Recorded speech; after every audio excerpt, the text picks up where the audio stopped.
Hello, I'm Rod Smith, and this is my garden. When I moved into this yard 5 years ago, that was nothing but pigweed and bare dirt. I've been planting it now for the last several years. I've been turning it into a naturescape, so I've included more native plants and also plants that are good for attracting birds and bees and butterflies. The first planting was the roses here. I have 6 roses. They're all very disease resistant. I haven't needed to spray for black spot or any other diseases. Underneath the roses is sweet woodruff. It's a native herb, really good for keeping weeds down. And then I have French marigolds. The French marigolds are the best plants in my yard for attracting bees. They have an open center, so it's very easy for the bees to reach the pollen and the nectar. Some of the marigolds make it pretty hard for the bees to reach the nectar. On this side I have some more of the French marigolds and then some of the flowering tobacco. There's a sweet 100 tomato just because this is the sunniest spot in the front yard. Underneath that is a salvia. The salvias are really good for attracting bees as well, especially the bumblebees. Next to that I have Roseanne, which is a hardy geranium with much larger flowers than the wild hardy geraniums. It's oftentimes covered with bees. Over on this side of the path I have black-eyed Susans. Gives a very nice display of flowers all summer long, and the bees are attracted to it as well. I also have sweet peas. They will flower for a nice long time. I planted them last time and they came back from seed. It's always nice to have volunteers. About a quarter of the plants in my yard are volunteers, either from seed or things that just pop up all by themselves. Got calendula here. Calendula is supposed to be an annual, but it stays green year-round in my yard. I've even found a few flowers in the middle of winter.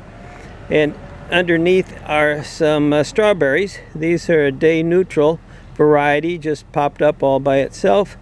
So because it's day neutral, it'll continue to produce berries until it gets cooler in September.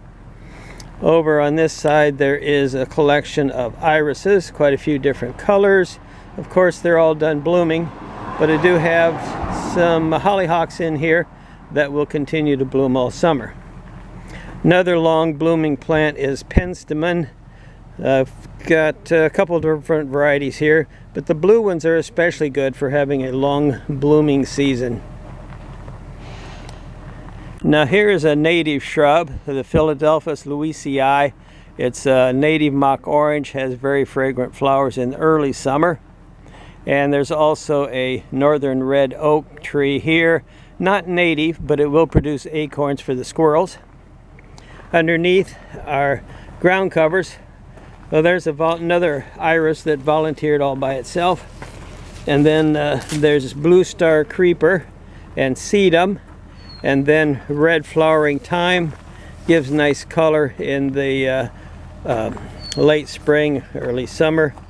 And out on the tip here is a planting of some pinks and a delphinium, which looked a whole lot better last year. Over here is lupin. There is a native lupin. This is a hybrid with much larger flowers. I also have some red flowering currant. This is one of the best. It blooms early in the spring, provides nectar for the hummingbirds and bees early in the season. It's important to have something flowering for a real long season, from spring to fall and even into the winter preferably. It also provides berries for the birds to feed on in the wintertime. So it's one of the best for feeding the butterflies, not so much the butterflies, but the bees and the birds. There's also a peaches and cream Japanese maple here, surrounded by peonies. And across the end of the lot, to give us a little bit of a screen, is a large Ludwigspath purple lilacs. I also have a white angel lilac and a primrose lilac, and then the smaller lilac is Frank Klager. which has the darkest purple color and is also very fragrant. And also in this area there are sunflowers. Those are really good for feeding the bees later in the season when they start blooming. Got a collection of California poppies here. They pop up all by themselves every year. Then I have some of the echinacea, two different colors there. And out by the sidewalk is a Lenten rose, Helleborus. I would never plant one there out in full sun, but that's where it showed up all by itself, and it seems to be doing just fine. There's a large ceanothus bush here.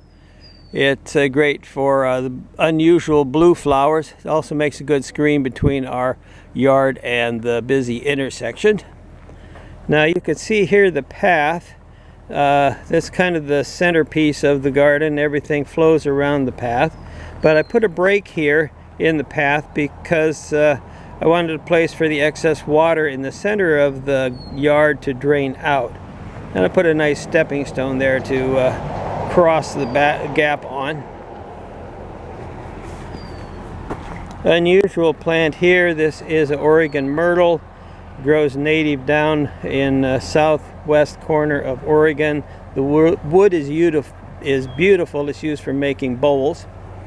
Next to that I have some columbine, several different colors. They're done blooming now and they look a little shabby. There's a powdery mildew that's moved in, so they're not looking the best right now. Next to that is a Solomon seal.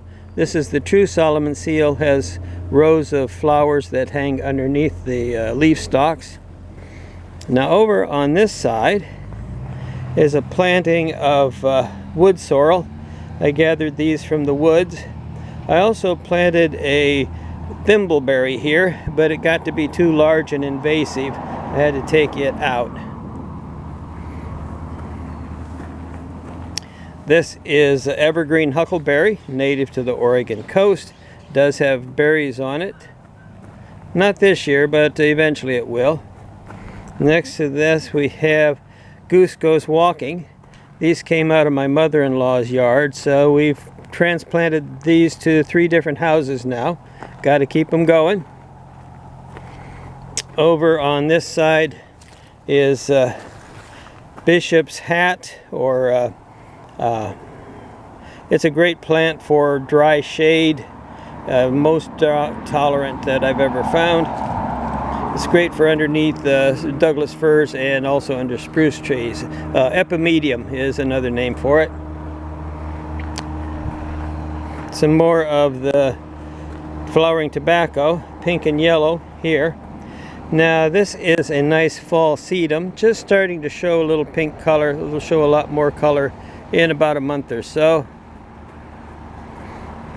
In this area there's quite a few of the Queen Anne's lace, and behind that is foxglove.